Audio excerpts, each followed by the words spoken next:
ಬೆಂಗಳೂರಲ್ಲೊಂದು ಬೆಚ್ಚಿ ಬೀಳಿಸುವ ಘಟನೆ ನಡೆದಿದೆ. ಪ್ರೀತಿ ಕೊಂಡ ಕೊಲೆಗಾತಿ ನಾ ಹೇಳೋ ಕಥೆಗೆ ಸ್ಫೂರ್ತಿ. ವೆಸ್ಟರ್ನ್ ಸ್ಟೈಲ್ನಲ್ಲಿ ಪ್ರಪೋಸ್ ಮಾಡ್ತೀನಿ ಅಂತ ಮನೆಗೆ ಕರೆದು ಪ್ರಿಯಕರನನ್ನೇ ಸುಟ್ಟು ಹಾಕಿದ ಓರ್ವ ಕ್ರೂರ ಪ್ರೇಯಸಿ.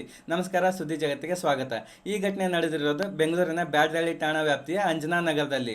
ಪ್ರೇಮ ಮತ್ತು ಕಿರಣ್ ಇಬ್ಬರು ಖಾಸಗಿ ಕಂಪ್ನಿಯೊಂದರಲ್ಲಿ ಕೆಲಸ ಮಾಡ್ತಾ ಇದ್ರು.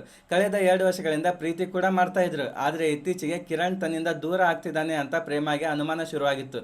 ಯಾಕಂದ್ರೆ ಕಿರಣ್ ಬೇರೆಯೊಬ್ಬ ಹುಡುಗಿ ಜೊತೆ ಸ್ನೇಹದಿಂದ ವರ್ತಿಸ್ತಾ ಇದ್ದಿದ್ದು ಪ್ರೇಮನ ಕಣ್ಣಿಗೆ ಬಿದ್ದಿತ್ತು. ಇದಕ್ಕಾಗಿಯೇ ಭಯಾನಕ ಪ್ಲಾನ್ ಮಾಡಿದ ಪ್ರೇಮ ವೆಸ್ಟರ್ನ್ ಸ್ಟೈಲ್ನಲ್ಲಿ ಸರ್ಪ್ರೈಸ್ ಪ್ರಪೋಸ್ ಮಾಡ್ತೀನಿ ಅಂತ ಕಿರಣ್ ತನ್ನ ಮನೆಗೆ ಕರೆಸಿಕೊಂಡಿದ್ದಾಳೆ.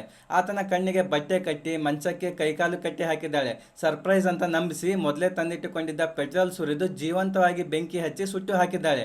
ಅಷ್ಟೇ ಅಲ್ಲ, ಆತ ಬೆಂಕಿಯಲ್ಲಿ ಬೇಯುವ ನರಳಾಟವನ್ನು ತನ್ನ ಮೊಬೈಲ್ನಲ್ಲಿ ವಿಡಿಯೋ ಕೂಡ ಮಾಡಿದ್ದಾಳೆ. ಸದ್ಯ ಪೊಲೀಸರು ಈ ಪಾಪಿ ಪ್ರೇಯಸಿಯನ್ನ ಬಂಧಿಸಿದ್ದಾರೆ. ಪ್ರೀತಿ ಹೆಸರಲ್ಲಿ ನಡೆದ ಈ ಘೋರ ಕೃತ್ಯದ ಬಗ್ಗೆ ನಿಮ್ಮ ಅನಿಸಿಕೆಯನ್ನು ಕಮೆಂಟ್ ಮಾಡಿ. ಮತ್ತೆ ಇಂತಹ ನಿಖರ ಮಾಹಿತಿಯ ಸುದ್ದಿಗಳಿಗಾಗಿ ನಮ್ಮ ಸುದ್ದಿ ಜಗತ್ತು ಪೇಜನ್ನು ಫಾಲೋ ಮಾಡಿ.